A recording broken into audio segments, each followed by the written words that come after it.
Alright investors, today let's talk about BHP Group, the world's largest mining company. Founded in Australia in 1885, BHP covers copper, iron ore, coal and potash with a market cap around $210 billion and a dividend yield near 3%.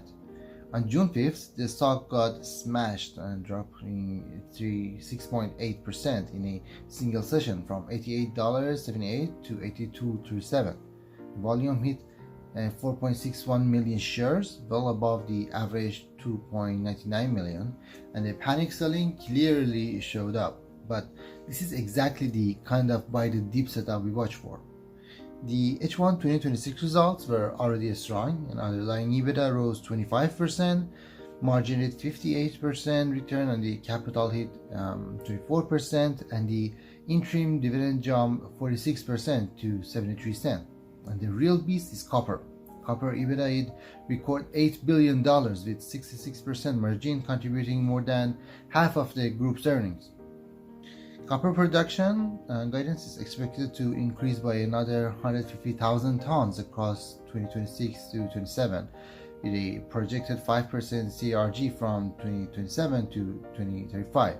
Over the next 5 years, free cash flow is expected to reach $60 billion. That is the backbone of the bull case. Technically, the long-term uptrend is still intact. Short-term, the stock has broken below the 20-day moving average, and the RSI has entered oversold territory. But the 50-day and 200-day moving averages are still in a bullish alignment. And my conclusion is simple. Copper supercycle, $6 billion free cash flow, and 3% dividend yield create a strong triple catalyst setup.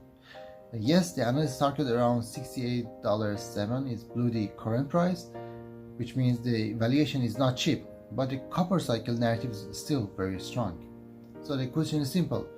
Is this a panic-driven dip or buy, or a valuation trap to avoid?